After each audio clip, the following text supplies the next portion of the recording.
So there have been a lot of new updates and changes to the YouTube platform. This year is that we're bringing VO, which is Google DeepMind's latest generation model, to Shorts. So you'll be able to generate those videos and use those in your Shorts. This is like the ultimate guide to prepare for YouTube in 2025. AI-powered brainstorming in YouTube Studio. Last year, we announced the first version of the Inspiration tab, and now we're adding to that. Now, there's a few other things that were announced. What's quiz completion? What is remix? What are templates? So there have been a lot of new updates and changes to the YouTube platform. We're talking about new tools for creators, new opportunities for YouTube Shorts, and major changes to content formats like Shorts, as well as a lot of new things that people don't understand in relation to viewing content on YouTube and how you can consume content in a more strategic way.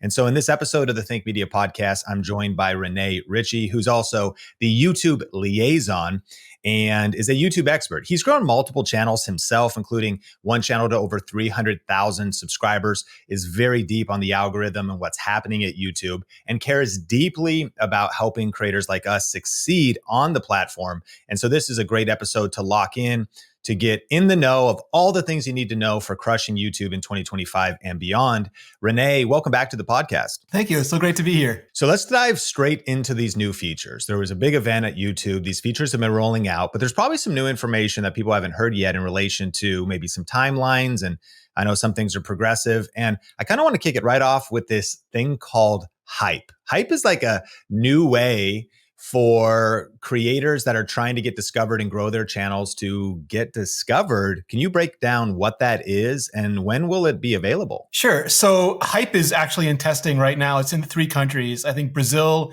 Taiwan, and Turkey. And what it does is it lets creators from between 5,000 and 500,000 subscribers get support from those viewers. So it gives viewers agency, which I think is something that's really nice because like there's the algorithm, there's creators who promote their own channel, but there's something nice about letting viewers sort of invest in the creators that they love most. And the way it's starting off is viewers will get 3 hypes a week, and they can use those hypes to sort of like like you like a video, then you can also hype the video. And the hypes will give the creators points, and those points will show up in a leaderboard in each region. And then you'll be able to see like how, the videos have to be under a week old, so up to 7 days old. And the creators have to be, again, between 5,000 and 500,000 subscribers. Viewers can hype those, and there'll be a leaderboard showing the most hyped videos in that region. Will there be anywhere else that hyping a video affects the video in a positive way? So mostly it's just a way to get attention. So it's a way to share, to try to help promote the videos that you love most. So people will go to that leaderboard. On the video, you'll see that the video is hyped. You'll see how much it's hyped. You'll be able to add your hype to that result. And then this is just the beginning. I mean, we're going to investigate other ways to enhance the hype ecosystem as it evolves. Do you know how many spots will be on the leaderboard? I don't. It's still in testing. I imagine there'll be quite a few though, because you're going to want, it'll update periodically. So I think we're going to want to see a nice list there. Got it. So the big idea is that if somebody clicks hype, they get 3 a week. And is it true that also there could be a way they could purchase more hypes if they want to invest, kind of like fan funding in the creator? That's something we're thinking about. It's not in testing right now, but I think there's certainly other ways that we can invest in creators and in that ecosystem. Got it. So once this rolls out, somebody's watching one of the creators they love. They have at least 500 to 500,000 subscribers. I imagine the channel needs to be, do they have to be a part of the partner program? I mean, at 500 subscribers, that's the minimum to be a part of. I believe so, yeah. And that's that lowest level of the partner program. You get shopping, you get community, channel memberships if you want, stuff like that. Okay, so you're in compliance with YouTube. You've gone through that back end, those 4 levels of getting your whole channel checked out. And if that's true, once this is available, then people could start hyping your videos once it's rolled out. Yeah, absolutely. I gotcha. And we don't know, though, the exact time when hype will be available in the US at this time. No, not yet. But I think we're in those 3 countries now, and I think we're just going to continue to experiment and grow from there. Got it. Okay, well, we're looking forward to that. Now, the next feature is AI-powered video generation in Shorts. What is Yeah. this, and what does this include? So last year we announced Dreamscape, which was a way to Dream Screen, which is a way to generate backgrounds. The same way you'd have like a green screen background traditionally, this would let you use AI to generate that background image. And the news this year is that we're bringing Veo, which is Google DeepMind's latest generation model, to Shorts. So you'll be able to generate much higher quality backgrounds, and also for the first time up to 3-second video. Sorry, is it 6 seconds? I have to double check that, but like 3 to 6 second videos that you'll be able to use. Like for example, you forgot like a snippet of B-roll, or you want to have like an animated interlude. You'll be able to generate those videos and use those in your Shorts. Could that B-roll overlap your video, or it's something you're cutting to that ties into the content? Yeah, it's just like you could use it like any other clip when you're assembling your short. And if I'm in, now this stuff is going to be rolled out into opening up my YouTube app, clicking plus, selecting create a short. And as I'm creating the short, I'm filming my own content. I may be pulling some photos or videos from my photo roll. I'm just assembling the short as I normally would. Now this Google DeepMind's Veo AI is incorporated in there. I may be on one scene of it, I'm giving myself a background, and another scene, I'm generating 6-second clips. And these clips are like AI generated video B-roll clips. Yeah, it's exactly the way Dream Screen works now. It's just a much higher quality rendering or generation in this case. And then all AI generated content will be watermarked and labeled. So what does that look like? So it's not watermarked, but it's got an ID signature that shows that it's been generated, so that there's not a mistake that is from a different source. So if you were to then extrapolate this to creators as to like practical use case and why this could be a benefit to creators, how would you explain that? So we had some people at the event that were showing it off. For example, there were booktubers who they were reading through the book, and they used Dream Screen powered by Veo to create these backgrounds, like these fantasy backgrounds that really went with the motives of the story that they were talking about, to just give a richer experience to the people watching the short. I've joked that I'd love to have like almost like a Pixar movie, different emotional backgrounds behind me as I go through the emotional story arc. We had a fashion designer who used it to generate I think we've all had this experience. We've watched like our favorite sci-fi movies, and we realize the kind of budgets that Industrial Lights and Magic or Weta are working on. And it doesn't matter how creative we are. We just don't have those like Pixar ILM budgets. But for this, like one of the creators had a dress that turned to fire and then turned to ice. And it's just something that they've always creatively wanted to do, but they just couldn't compete with an effects company on budget. And now the only barrier really is the creativity. That's so cool. And ultimately, this is free. This is it's integrated into YouTube, which is free, and then the Shorts creator, which is free. And so, of course, if you're listening to this, always and forever update your YouTube app, update your YouTube Studio app to get the latest stuff. But what do we see the timeline of this being rolled out? And is it going to be progressive, or basically will it hit all creators at the same time? Yeah, so Dream Screen already is rolled out like the basic version from last year, and it's just going to keep getting better and better over the next few months. And I think everyone will just get it as it rolls out. Got it. All right. So the next big new update is AI-powered brainstorming in YouTube Studio. And I actually already did a video covering this because I looked in the back end. I was like, whoa. And so I saw that this was a revamped inspiration tab with some generative AI in regards to titles, brainstorming ideas, and even outlining for my video. And then I asked in that video that I posted as a live stream on our Think Media channel, do you have it yet? And what was kind of cool was creators actually of all sizes saw it in their backend, even if they had not been uploading. But not everybody. So some creators had it. There was a progressive rollout at the time of asking that question, but creators of all sizes had it. Can you explain at a high level, what is AI-powered brainstorming in YouTube Studio, or basically the new revamped inspiration tab? Yeah, and I'll backtrack for a second. Like the reason a lot of these rollouts are progressive is that like we'd like to roll it out to a small number of people, and then if everything's good, we'll just keep rolling it out. But if anybody has any issues, it's much easier to fix those when it's at small scale than when it's at massive scale. And we just don't want anyone to have a bad experience, especially at massive scale. So a lot of these things will roll out to a very small percentage, and then slightly more, and then slightly more. And as we test and fix things that need to be fixed, it'll eventually go to everybody. So if you don't have it now, it's just a matter of those rollouts being successful and then continuing to go. But yeah, we started off with the research tab, which was basically search based. And then last year we announced the first version of the inspiration tab, which replaced the research tab. And that was the idea of going a little bit further, of using some of these Gen AI features to help creators ideate, like just come up with ideas, to show them what was successful, what their the audiences were looking for that they hadn't created already, and maybe come up with an outline. And now we're adding to that with exactly what you said, the ability to come up with ideas for thumbnails, ideas for titles. And it's not meant to replace the creator or replace like the creative brainstorming that humans, like real people, would go through. But if you're stuck, if you have like this blank page and you're feeling terrible and you don't have any ideas, this will give you some. And they might be terrible ideas. Like they may not be the right idea at all, but we're hoping that it sparks your creativity. You're like, this is all wrong, but like this here, like I could make this into something. And then you like it gets past that creator's block and it gets you going again. Yeah. So I want to encourage you, if you're listening to this and you go into your YouTube channel, there's also, correct me if I'm wrong, right now, there's a difference between the inspiration tab on mobile and the inspiration tab on desktop. There are slight differences. And is that true?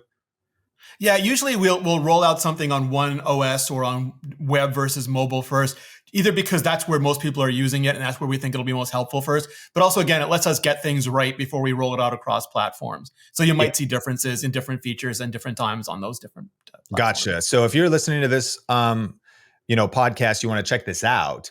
If you go to analytics and then you will look over past overview, content, audience, revenue, inspiration is the new updated name of it. Click on that and you can start seeing if it's, the new version, which will have a search tab, and underneath it will have an AI generated content disclaimer. And it's super cool. And I'll link in the show notes to my video about this. One of the coolest things was not only that you could start brainstorming ideas and get this really cool feedback and even help with outlines. But on my Think Media channel, there was also some, I don't know if it's fully new, but there was a lot of like search. It said the greatest opportunities in search. And it talked about the low, medium, or high search volume ultimately related to that.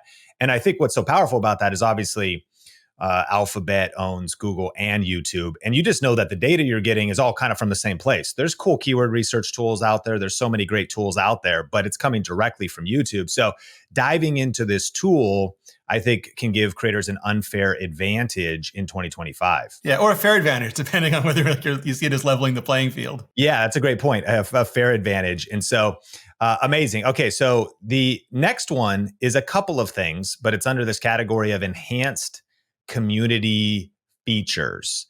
So the first one is communities itself. And what is that? So communities is just a way, like right now, I don't want to say burden, but like if you have the old community tab, now it's called the post tab. It was just one more thing that one more content type that you had to put up. Like I'm going to post a photo, a poll, a photo poll. I'm going to put a discussion question, but it was one more job for the creators. And what we heard is some creators saying, hey, I would love to just engage with my fans, but I want them to be able to start the discussion as well. And I want them to keep the discussion going.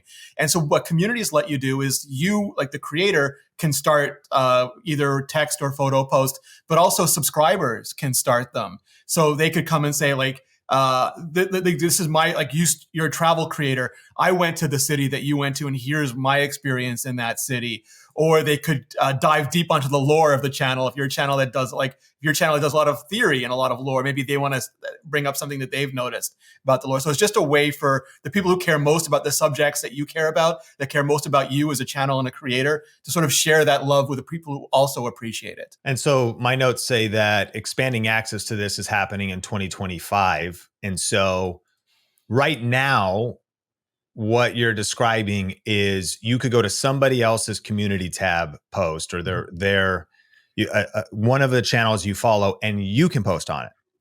Yeah, so there's their wall. It's in beta right now. So you'll go to the channel and you'll see like a communities button, and you'll press that communities button and you'll go to a new page that has these sort of community discussions. And you'll see like if you want, you can go to the tab that's just the creator. But if you also want to see the community, you can go to that tab and you'll see a whole bunch of different discussions. Gotcha. Okay. So that's exciting. That'll be rolling out a way to build connections. Now, another, I guess this is noted as well, comments tab overhaul. Yeah. So different than communities, the comments tab is having an overhaul. It's turning into the community hub. And I updated my studio app on my phone, the YouTube studio app. And I noticed I already have this. And it actually changed names from, I think, comments to communities. Maybe it depended. So having Think Media podcast channel as well as a Think Media channel, my Think Media podcast channel still says comments. My Think Media channel says community. And when I go there, it actually is giving me some new stats. a way to engage in comments with some AI responses that I could reply to people, which was a feature that also on desktop I've had previously, as well as a spotlight of some of our most active and commenting audience members. So what's kind of the vision of this comments tab overhaul? Yeah, I think it's twofold, and it's stuff that we've heard from creators for a while. One is that it was hard to maintain engagement as the channel got bigger and bigger. Like we'd hear, like in the beginning, creators would respond to every single comment, and then they'd be, oh, I'll respond to the comments for the first day, then oh, I'll respond to comments for the first hour, just because the size of the task got bigger and bigger. And also sometimes it would be hard to figure out exactly what to say, and you would just look and see there's like 30 empty comment boxes. I don't even know where to begin. I'm just going to leave. And with this, again, it's not meant to replace the human interaction. But if you're sitting there stuck and you're like, I don't know what, like this is the third version of this question, I just don't know how to make a different reply now, you'll have some ideas. It doesn't post for you. If you tap on it, you have the ability to edit it, to customize it. But it does try to learn your tone, like the way that you do reply to comments, to get you as far along as possible. And the comment, again, it may not be great, but you put it in there and you can go from there. It's going to break that sort of creator's block when it comes to responding to more comments. And the other one was just visibility into comments. Like as you grow, do you know who are the people who are engaging with you the most? And so this tries to bring them up, and you can look at them and you can see the history of their interactions with the channel. So if you do want to find some of the people who are most engaged, who are like just the most interactive with you, you can easily figure those out in case you want to like shout them out or start replying to them more often. It just gives you like a better sense of the community that you're growing. Yeah, that's super cool. I mean, once your mobile app is updated with that and your channel gets it, like John Clay, for example, in our audience, he actually comments on every single video on pretty much both channels. And so big thanks, John, for commenting. It says 100 plus. You can like look into the history of what he's commented. And I suppose I could take a screenshot on my phone and edit that into a future video or do some other stuff. Maybe it leads to collaborations. I love the vision, and I love YouTube's heart for wanting to empower creators to really create that community connection and have better tools for doing it. All right. Well, we have many more things, as well as shorts coming up here and the viewer features, but just a couple more on these new updates. There's a new monetization update, and that's called Jewels and Gifts. What is that? So we wanted to make Vertical Live just more fun. So Vertical Live is a feature we rolled out last year. It goes into the Shorts feed, so it's got a lot of really good discovery. But what we've seen is like people in those situations, they really want to interact. And so with Jewels, you can buy a bundle of Jewels and then use those to get gifts for creators. So it's not a one-on-one thing. It's not like direct fan funding, like a super chat might be. But it's like you bought this bundle of Jewels. Now you're going through, maybe on the weekend, you're watching a bunch of Vertical Lives. You have this great moment. You don't have to worry about a transaction. You don't have to worry about taking time, doing like a verification or anything. I want to buy this little gift. And there'll be different gifts that are like these cute little animations. And you'll be able to grab them with your Jewels and they'll pop up on the screen. And it's just a way of being like more interactive with the Vertical Live stream. And we're starting with Vertical Live just because it felt like that was a really good vibe to get this started with. I want to lean in on that as well, because years ago, I could go live through HTTP or whatever it's called, FTM, whatever. I could go live through a webcam. I could go live on mobile, and I could go live vertically, but it wouldn't have been vertical live. Yeah. When did vertical live start? Meaning you're talking about Shorts feed distribution of live, would that also be desktop? Someone could check in desktop, and they'd see that you're live around the avatar of your channel. Yes. But what's the difference between you were vertical and live a few years ago and vertical live as it is now? Yeah, so Vertical Live, like the big advantage of Vertical Live, again, is you get placement in the Shorts feed, and that's just a way for people to discover you. So they're in there, they're watching Shorts, they're swiping through, and they can see that you're live. And if they want to, they can tap in and engage with that, or they can just pause any short, tap the live button, and start swiping through different people who are live. And I think it's the same thing with Shorts in general. Like video, like the threshold for high quality video got bigger and bigger until some people, casual people, new people, were intimidated about getting started because they didn't have this pro gamer setup or pro live stream setup. And now like they can just I forget what, but it's like they can just go live anywhere. They can go live at the store. They can go live at the top of the mountain. They can go live from home if they want to. Some people stream mobile video games just because the aspect ratio is good. But it was supposed to like just open up reduce the barrier of entries and open up live streaming to everybody, with the added advantage that it's hard to build an audience, but putting people in the shorts feed, you can find people who have similar interests when people are like exploring and trying to find things to watch, and get them in there to at least give you a try. I love it. So then, and if you go live horizontally, you're not going to get distributed in the shorts feed if you go live kind of traditional. Yeah, that's true. Like traditional live is sort of like the horizontal thing, and it tends to be like much more involved, and they have bigger setups and all that. This is like very much like the casual equivalent of live. And I can confirm, just as one of the trends we've been noticing is YouTube being very intentional about promoting small creators, meaning like perhaps 1 out of every 4 video I see suggested to me in different places, on home especially, is perhaps a smaller creator or a newer creator, usually dovetailed to subject matter that I'm searching or topics that I'm interested in.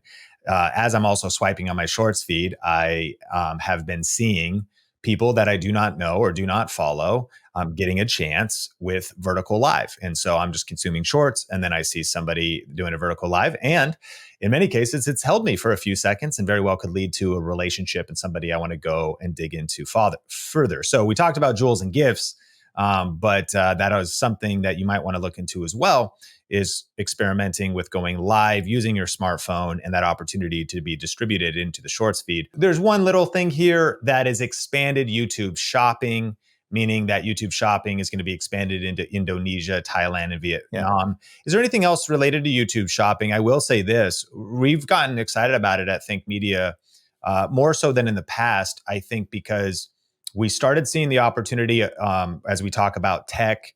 And Craig, for example, was doing a quickly cutting out a video or making a quick smartphone video from like best cheap lens for Sony cameras, which is this Viltrock lens that's like under $200 with autofocus. And then realizing, okay, cool, with YouTube shopping, we can connect that to Adorama camera or Walmart. And so we've been huge proponents of affiliate marketing of various kinds. But YouTube shopping is, I guess, also very similar to TikTok shopping. It's kind of as a competitor or in the same mindset. Amazon has this thing called Inspire, which is kind of this vertical TikTok type of feed that's also connected to shopping.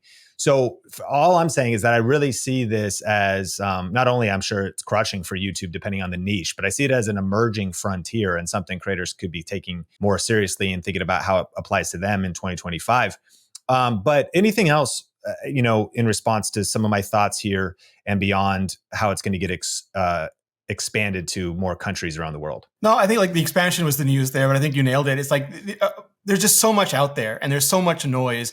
And what creators do is like we build these relationships, these communities with people, and it's a relationship of mutual trust and respect. And that's why recommendations from creators are so powerful. It's like you don't necessarily you don't know what coffee machine to buy, but you might have a favorite coffee YouTuber and you've seen all their reviews. But if you go on that live experience or you go into that video that has the shop there, you can sort of look around, but also make that purchase if and when you feel like you have enough information or you trust their recommendation. I think that's the power there. It's like one human being connecting to another and trying to help you through just the endless sea of products out there. Can you connect products before you do a vertical live? Is that kind of what I'm hearing you saying? That I'd have to check up. I know like we're working a lot of it in videos now. So you'll watch like a lot of tech videos now. Like I have a tech channel, and you can set up products that the things that you're reviewing or the things that you're going over or the things that you're recommending will show up for people. And then if that is what they're interested in, it's available to them right there. So that you're saying that it might be happening automatically because it understands you are talking about them, and that I do it manually. I don't think we have any automatic.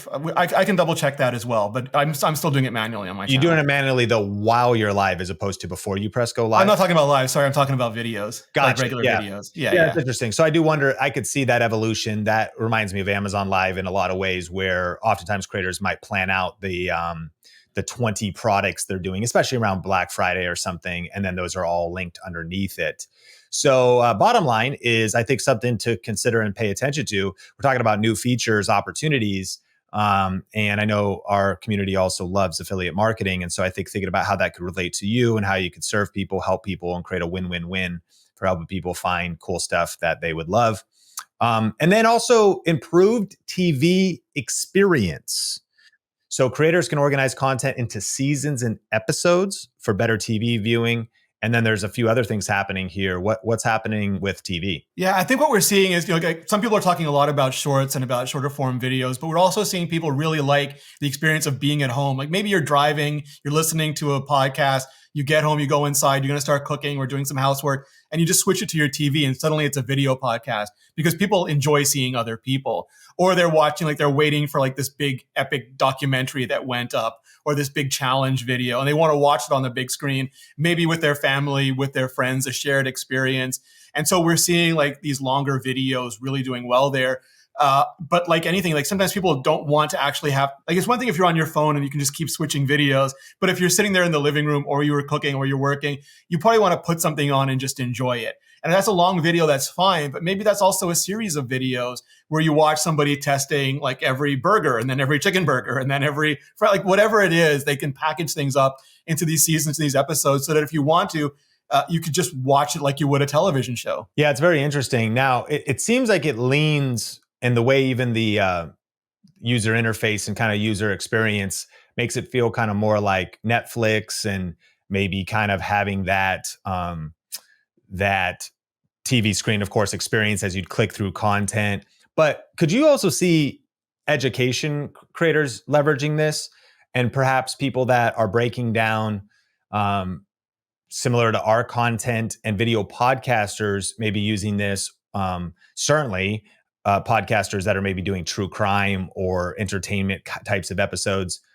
Could you see applying seasons and episodes being a benefit to those types of creators? Yeah, I think anything like, binging is always great because it shows that someone is deeply invested and really satisfied with your content. So if you set up those series, I think for podcasters, it's easy because if you're watching one episode and you want to just keep watching those, it's a very easy flow. So you have the seasons, you have the episodes. For education, I think it's the same thing. Like if you have 5 videos on the engineering of planes, and you put those into a series and you have episodes, and then you have boats, and then you have cars, and people can just pick the one that they like, put it on, and then go about like working out, doing housework, whatever they want to do, or just like lounging back and relaxing, and it'll just play one after the other. And it's that linear experience, that linear TV experience where you don't have to deal with the tyranny of choice. You made your choice, now you can just sit back and relax and let it play. Now, I also saw that there's immersive content, streamlined subscriptions, and easier access to links and descriptions on TV screens coming as well. So that's kind of cool because for creators that maybe want to link to other resources or point people to things, that looks like that's another update that's either coming or is already here. Yeah, we're rolling this stuff out. So like we have immersive channel pages where right now we have a sort of edge to edge art, but that art is going to become video. So it'll start playing one of the videos from your channel on the channel page so that people can start seeing what your videos are about. And then we'll also have QR codes for things like links so that if you're watching there, you're not near a computer, something, but you have your phone with you, you can pick up your phone, turn on the camera, go immediately to those links. We're going to have a big subscribe button on the channel page, so it's much easier to subscribe to channels if you want to sort of bookmark them or make sure you can come back to them at any time. We just want to make the experience of watching on television much easier for viewers, which in turn makes it better for creators. Well, we have already covered so much. This is like the ultimate guide to prepare for YouTube in 2025. And I want to talk about shorts and some of the things happening there, especially with 3-minute shorts. And then we'll also talk about some of the viewer updates in regards to the way we consume content. But of course, it's major news that you could start uploading 3-minute shorts as of October 15th and beyond. If they are square or vertical, and 3 minutes or less, they will now become a shorts feed and not like a long form video. But I also did see a post from you. Some people tried to do this right on October 15th. And you mentioned this is going to be rolling out in terms of when these shorts get distributed into the shorts feed. And so let the algorithm kind of, grow into this, let the whole system kind of catch up to this. What's sort of the status and updates in regards to 3-minute shorts? Do you ever wish that YouTube came with a cheat code? Well, it kind of does. It's called vidIQ, and it's packed with AI tools to help you grow your channel faster. Think of it like having a YouTube expert in your corner, giving you personalized tips and tricks to improve your videos so that ultimately you can get more views and subscribers. And the best part is you can try it out for 30 days for just $1. If you want to grab this offer, just go to vidiq.com/think or click the link in the show notes. All right, let's get back into the episode. What's sort of the status and updates in regards to 3-minute shorts? Sure. So what we thought was really important was to give creators a date, because creators have been uploading vertical long form videos for a while, and we didn't want to just take those and make them shorts. We felt we wanted to honor and respect the intent of the creators. We wanted to give creators a date and say, from October 15th, if you keep uploading vertical videos under 3 minutes, from now on, those are going to become shorts. That way you could adjust your upload schedule or your strategic choices from a position of knowing what was going to happen and not be surprised. So starting October 15th, if you upload those videos, they're still going to look like long form videos right now. Over the next week or so, they're going to start being brought into the shorts feed. So you'll start to go through the shorts feed and you'll see videos as usual up to a minute, but also videos that go up to 3 minutes now as well. Over the next several weeks going into November, those shorts are going to be organized into the short shelf on the subscription feed and onto the channel page into the shorts tab. So it'll start looking more like shorts. The algorithm is going to start working on balancing out and figuring out how people like shorter versus longer shorts. That should probably take a few weeks, but like anything, the algorithm is always learning. It's always trying to do a better job. It's always trying to understand the audience more. So over the next few months, we expect that to get better and better. And then starting in the early next year, we're going to start integrating that into the creation tools on the app. So right now you can upload up to 3-minute shorts, but early next year, we'll be able to start creating up to 3-minute shorts in the main YouTube app as well. So to clarify that last point, creators that are editing in a separate app like CapCut, filming on their phone, or filming with a fancy camera horizontal and editing in Final Cut or DaVinci Resolve and uploading, they could do that now. But once you update your app in a few months, right from your phone, it's not going to be limited to 60 seconds. You could create in app up to 3 minutes, and that'll take some time to roll that out. Yes. Got you. Now, there's a few other things that were announced. You can easily recreate shorts you like with templates. What are templates? So for a while, you've been able to say, hey, I like this song, I want to use this song, or I like this effect, I want to use this effect, but it was like a one-off each one. So now you'll be able to see a short that you like and just see everything that went into it, the sort of the music that's in it, the effects that are in it, take all of those and not reproduce that short, but see the elements that you liked about that short and use that in a short of your own. Just like sort of a shortcut to get the same vibe.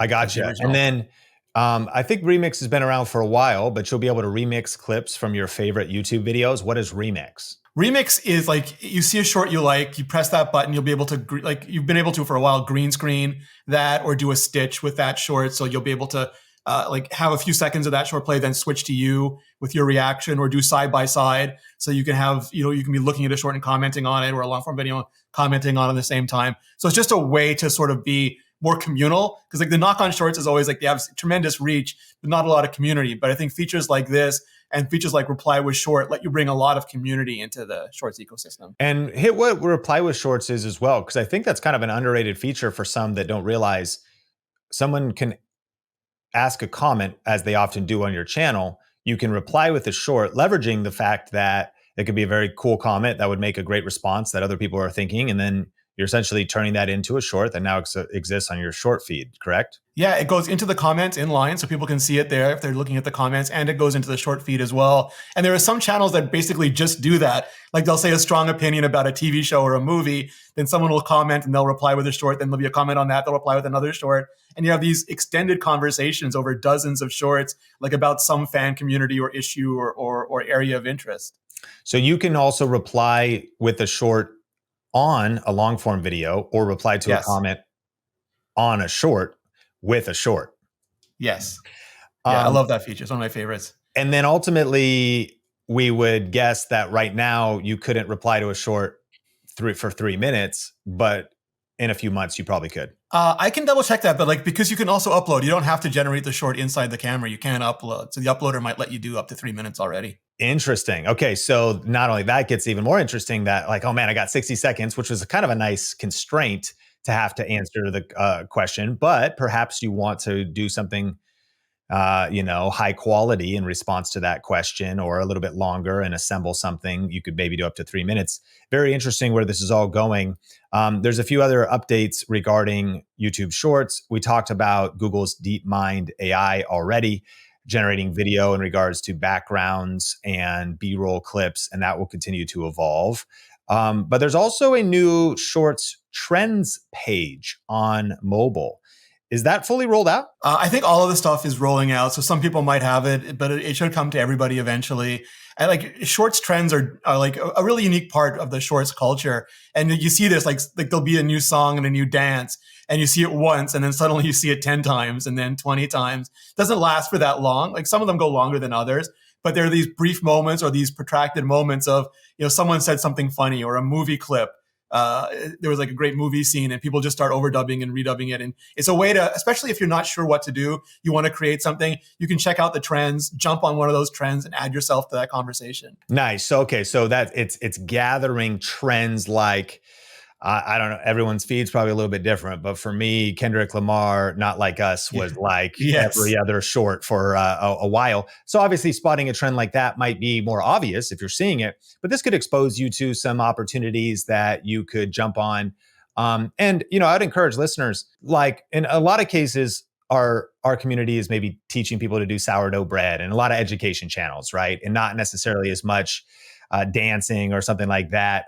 However, I think that trend surfing, no matter what industry you're in, if you're B2B, if you are, a serious education channel, it could be an interesting way when you find the right trend, the right humor tied to it, the right moment to trigger some growth and jump onto something that's really cool and could be tied into your brand, your business, and what it is you're doing, which there's another new update. You can get a preview of comments right from the Shorts feed. Yeah, we're rolling out a bunch of different tools that are just like short. I'm going to just go over them quickly because there a lot of these are really cool. Like a bunch of stickers, so you can ask people for Q&A. You can add yours. Like if you want to show your dog or you want to show your version of lasagna, you can say, "Hey, show me yours," and then people can jump on that and add theirs to them. And we're just going to keep increasing those sorts of. Also like comments, maybe you don't see a comment, but we surface a comment for you. You tap the comment and right from there, you can reply on it. We just want to be able to make it so that if you're there, you want to create a short, you're not exactly sure what you want to do. We're going to provide you with these options. You can pick the one that suits you, or you can like ignore them and say, I have a different idea entirely. But we want to give you all those options to try to spark as much creativity as we can. Got it. And then one other thing I noticed is there's an option to show fewer shorts in your home feed. For some, depending on where they're consuming, they're like, I actually don't want to watch shorts, or I just want to stick with the long form. I'd prefer to seek out shorts on my own terms, but maybe not have them just showing up in my home feed. That's like a toggle switch or some type of an option to select. Can you explain that? Yeah, so you'll be able to hit the 3-dot menu and say show fewer shorts, and then that shelf won't be there.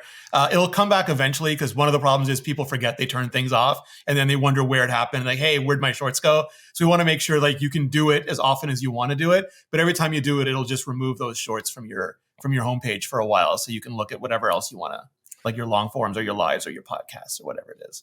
Now, has there been any talks about filtering this subscription feed? And I know for some, they're like, could I just make it so, like even right now in my subscription feed, I guess I already have it. I could do all, because I start with a community tab post, then I see a short, then I see a video, another community tab post. But I could say today, I could say videos only, and that would clean it up. And then I could click shorts and I'd see shorts only. So I suppose the question I was about to ask is already solved. Maybe that's a recent update. I'm not sure, but I'm describing that right now. I'm talking about on mobile, at least on my phone at this moment. I can filter my subscription feed between unwatched, continue watching, posts, lives, and or just all, probably based on a YouTube algorithm that's kind of showing me what all is for the channels I'm subscribed to. Yeah, it's a delicate balance because like some people, when they subscribe, they really mean I want to have the opportunity to see everything from that creator. And other people are like, yeah, I only want some things. But then like the sum of some things, like I want long form and podcast, but not shorts. And I don't want live. And you'd have to make so many different feed options that it becomes untenable. So trying to make filters more than sort of like, we're trying to give people the ability to filter what they want to see without creating like so much overhead and complexity that it becomes impossible to navigate. Well, that's genius. And so that shorts update, as far as show fewer shorts in the feed, is one thing, but also I encourage listeners, update your YouTube app and check out your subscription feed and get familiar with how you can maybe just look at videos, just lives, just posts, some cool options there. Well, a few other things going deeper on shorts. A big question is, making money with shorts, is there going to be any increased revenue if the short is longer? Do we not know? Or is it kind of the same? So I think like we get this question because there are platforms that try to incentivize you to make shorts of a certain length. But what YouTube really does is we want to honor the partner program, like the ideal that YouTube's always had, that we split revenue, we share revenue, and then YouTube and creators succeed better together. And so like the rev share is still the rev share for shorts. Making a longer short is, I want to tell a better story, or I think like this needs more space. And then if the short performs better, you'll get more views, and that more views will translate to more revenue. We don't want to sort of artificially put our finger on something and say, hey, if you make shorter shorts, you'll get more money, or longer shorts, you'll get more, because that's us manipulating the system. And we really want to make it like, we'll split revenue with you. You make the best short according to like your choices, your desire. Balance your artist hat with your like commerce hat. Figure out what you want to do, and then like the best shorts will pull the most views and earn the most revenue, or the most satisfying shorts for the viewers. And so, if I understand correctly, then though it will remain the same, meaning, of course, long form could have a pre-roll, mid-roll, post-roll, and it's sort of a different experience. Shorts is an ad will play in between however many shorts, and there's like a cluster that revenue is distributed to, that were viewed, that are getting that ad displayed. So to your point, whether somebody watches a 15-second short or sticks to the end of a 3-minute short, they would be getting revenue based on when ads are being played for individuals in that cluster. But I would imagine, since YouTube loves watch time, and since time on platform is such a huge value, that if you create a world-class short that is closer to 3 minutes that people love and it holds their attention, then there's probably a good chance that, so long as audiences are continue to being satisfied, that you could get a lot of traction off that simply because of time on platform. Am I thinking correctly?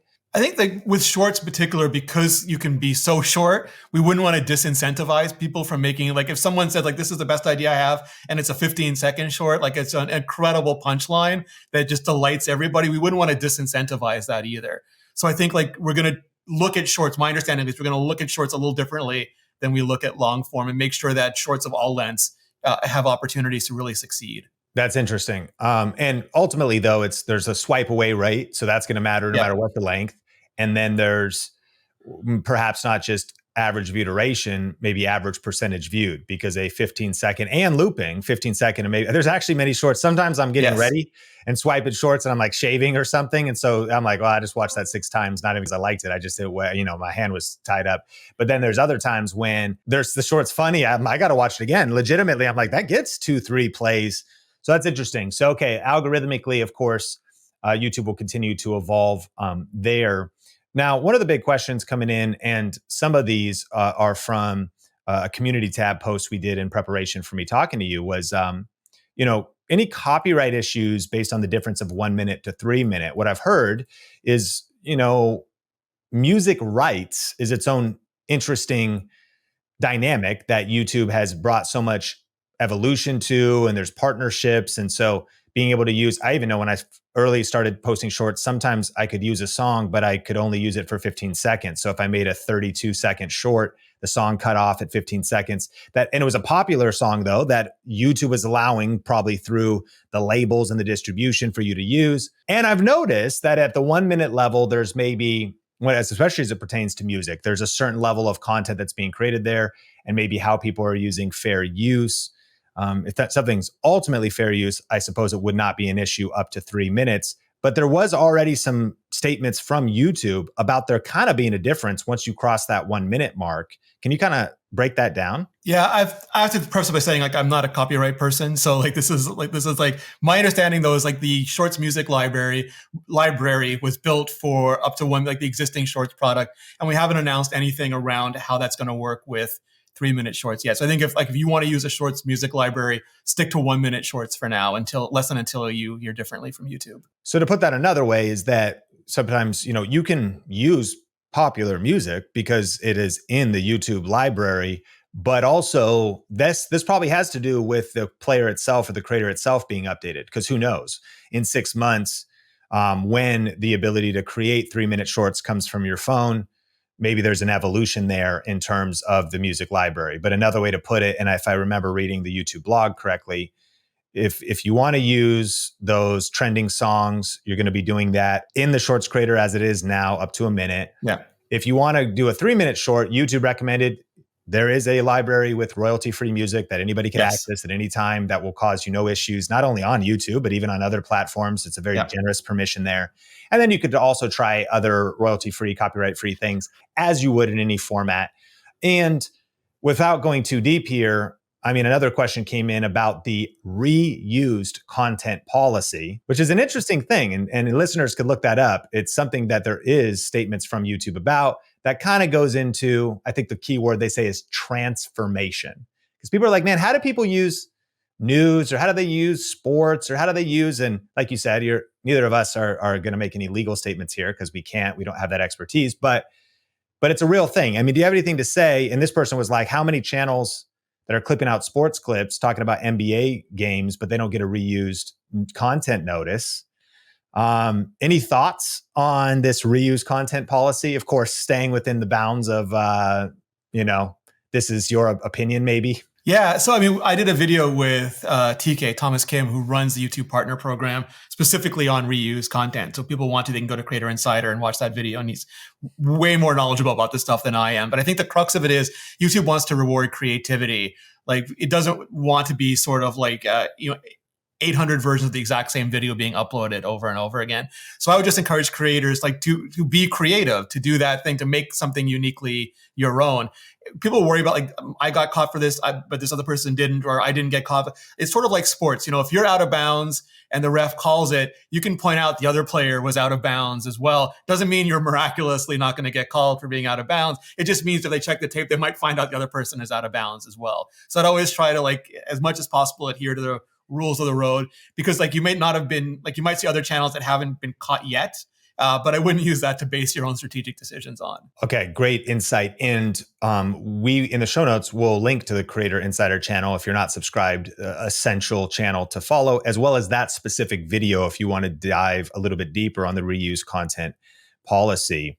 Before we move on to these 12 viewer updates that I have listed here, how can creators effectively balance creating both shorts and long form? Like, one of the questions that came in was, if I'm going to start a channel in 2025, which format should I focus on? It's kind of your personal opinion as a content creator yourself. Long form, shorts, or both, up to 3 minutes, 1 minute for maybe the creator that's overwhelmed. And specifically speaking to creators that are just getting into this, they want to start.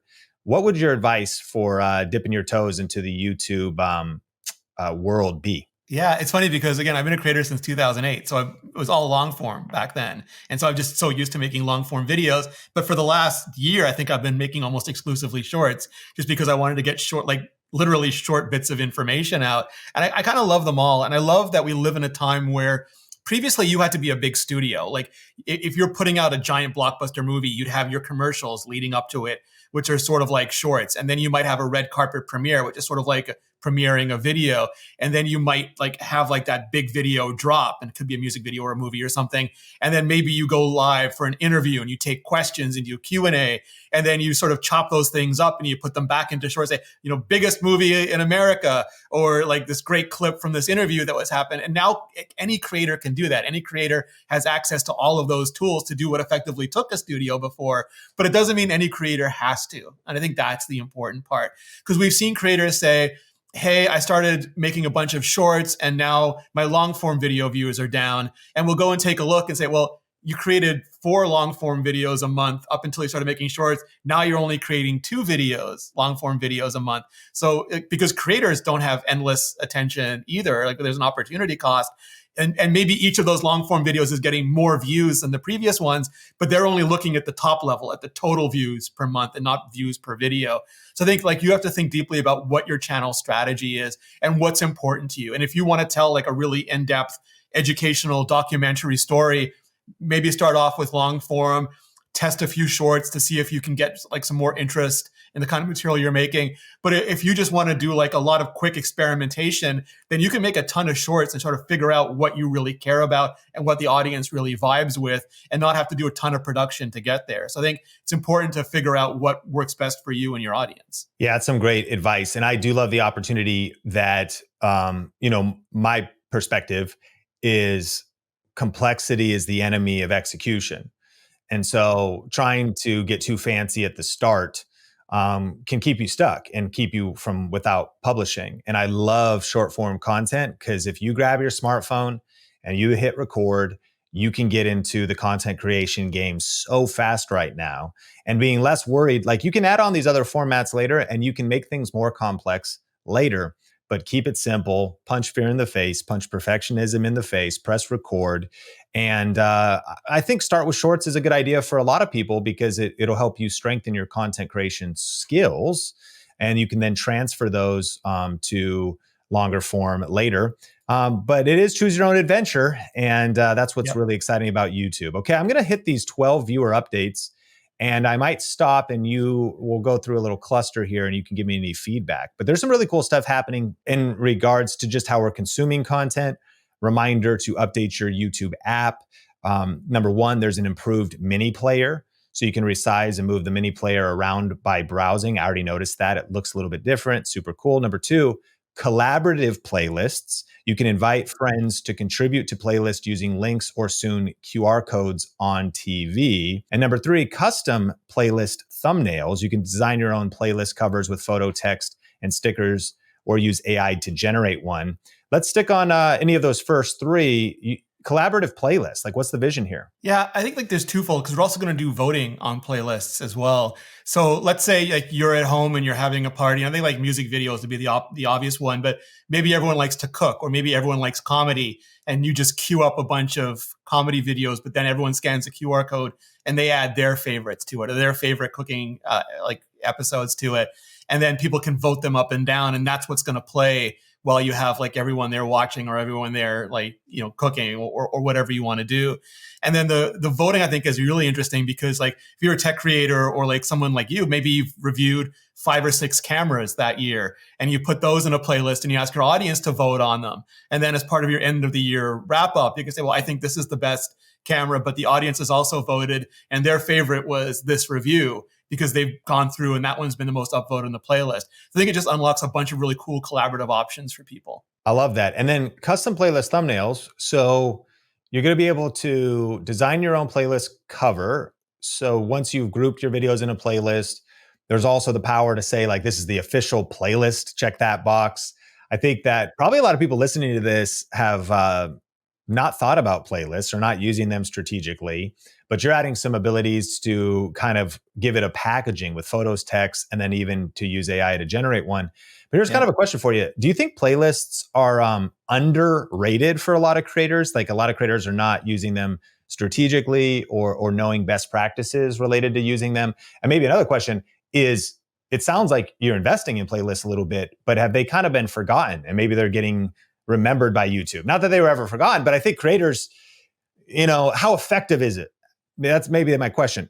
Is it worth a creator's time to learn, study, utilize, and maximize playlists on their channel? Yeah, I think it is. And I think like it also wouldn't necessarily take that much time. So for example, like one of the most effective calls to action you can do on a video is not like, not subscribe, not join my, like all those things are fine. But if you're at the end of a video and you say, hey, if you love this video, here's the deep dive, or here's the bird's eye view, or here's like the second part you really need to know, and someone goes into that video and watches it. That could also be a custom playlist that that the people who love this video would also love not just the next video, but these 3 videos in the series. Like to go back to your earlier question about like episodes, like you have like, this is like the engineering of this airplane. And like airplane nerds are going to just love to watch like that whole sequence of airplanes. You can put that in the playlist. And when you say click here, there's a chance that they're going to watch all the way through there. And that's 2, 3, 4 more videos in their watch list. And that's something that like when you look at the algorithm, which is tuned for satisfaction, that's a huge indicator. If someone is willing to watch 3 or 4 of your videos, they're probably like highly satisfied with your content. So it's all these little, even small things like if you do a bunch of collabs, having a collab playlist that you then surface on your channel page. And maybe people don't go to your channel page a lot, but you know that it's really good credentialing for you. And when they land there, they can see, oh, wow, this person's been a guest on all these other shows or done all these other collabs. And podcasts now are based on playlists. Like you make a playlist, you assign it to podcast, you add some album art. Like there's just a lot of functionality, I think, that's buried in there. And I think, like to your point, there are people who love them, like power playlist users, but a lot of people I think haven't really looked at them much. And we're hoping that by introducing new and fun features, people just take a look at the entire like range of possibilities there. And is the difference between playlists and this new feature of episodes on television, seasons and episodes, is simply the difference basically the TV viewing experience, or what else? Yeah, I think the TV is just presenting them in a way that makes sense when people are like familiar with how television works, and especially like how linear or streaming television works. Got it. So two things to kind of get updated with, and let us know. Really, the only place on the podcast you can comment is if you watch the video version on YouTube. But if you would like perhaps a deeper dive strategy video about playlist best practices in the future, and what other questions do you have about YouTube? You can always rate and review the podcast wherever you listen, but heading over to the YouTube version to comment, perhaps Rene will join us in the future and we could have a deeper dive conversation about all kinds of things. But as we land the plane, we do have 12 viewer updates. Number 4, playlist voting coming later this year. Vote on videos with collaborative playlists. Number 5, sleep timer. Set a timer to automatically pause videos, preventing accidental all-nighters with YouTube playing. Number 6, collect badges for milestones like channel memberships, quiz completion, and top listener status. Explain that. Who's collecting the badges? So we're viewers, so we can get badges, kind of gamification for our favorite channels. Yes. Yeah, exactly that. Like maybe I get my comment is like the most liked comment, or I was like right there on the ground floor when you started your membership. Like things like that. We just want to recognize it because it helps viewers feel like a greater bond to what they're doing on YouTube. And what's quiz completion? There's quizzes on YouTube. So if you go and take those quizzes, like, and you complete them, you'll get a badge as well. It just sort of like, it's just recognition for doing like fun things on YouTube. And that's on YouTube, period. Because I see those quizzes, but a lot of times they're not creator related that I've noticed. And it could be like, did you enjoy that last video? So it's a satisfaction quiz. But sometimes it's like about my experience. Because what we're talking about is just the viewer experience on the platform in general. So this is one way that would work is YouTube's like saying, hey. So those we call surveys. So we distinguish those. Those are surveys and we use those to help determine the satisfaction of the viewer. But these are like just for quizzes, like with questions about things like popular culture or those kinds of quizzes that you might see. I don't know if I've seen a quiz. Quizzes is just like a feature we've rolled out. Like you should be able to create some and put them. It's probably in the posts tab. I think is the I mean, I suppose if it's a poll, we do polls all the time, community tab poll, but that'll be interesting to dig deeper because, so we have the difference between surveys determining viewer satisfaction. That's what I was referencing.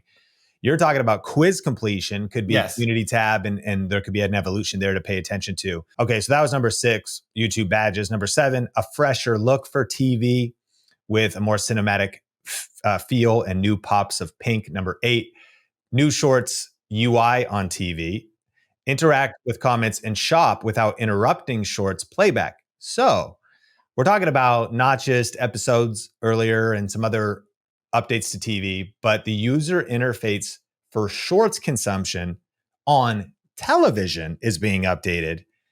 You can actually interact with comments on television is what it's saying here, right? And even do the shopping integration on television. Am I accurate here?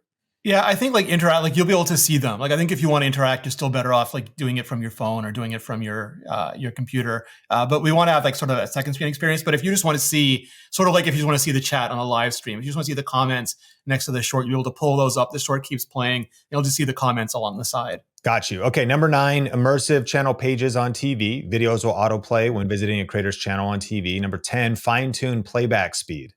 So now you'll be able to adjust playback speed into 0.5 increments instead of just 1x, 2x, or -1, -2. Yeah, 0.05. So you'll be able to get real fine grained. Like if you're someone who, like I can understand at 0.5, but I can't at 2, but maybe I can go in the middle of those and then maybe a little bit more this way. So just like much more fine. And it'll remember like your most common speed so you can get to those quickly. As a side note, I think that the value of this podcast too is thinking about how creators can benefit. And I would assume that most listeners are already taking advantage of adjusting speeds for their audiobooks, for their YouTube consumption, their video podcast consumption.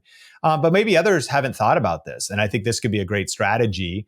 Even the natural conversation of some video podcasts is nice, sometimes a little bit slower, and 2x is not a big deal. And you get through it quicker and you gather that information.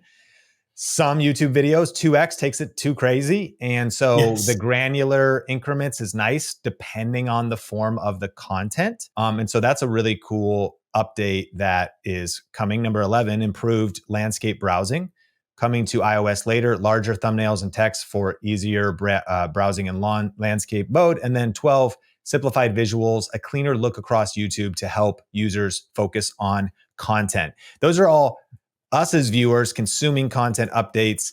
And I know YouTube's always making changes. Is there anything else top of mind that I missed? No, I think you nailed it there. I think like the whole idea here was these are some of the most requested features from viewers over the last year. And we just wanted to make sure that we're always continuing to push the YouTube experience and make it better, more enjoyable, more fun, more educational, more entertaining for viewers. Well, this really has been the ultimate guide of new features and updates as we go into 2025. Rene, we're super grateful for you. If people want to follow you, connect with you, what's kind of the rundown of resources so they can follow you as well as YouTube channels for creators that they can continue to get the latest information and news? Yeah, so I'm at YouTube Liaison pretty much everywhere. So whatever platforms you use, go to at YouTube Liaison and you'll find me. And we also do a lot of videos. We have a regular podcast with YouTube's chief product officer, as well as a bunch of different YouTube executives on the Creator Insider channel. Amazing. Well, Think Media Podcast, subscribe, like, share wherever you listen and connect. And I can't wait to see you in a future episode.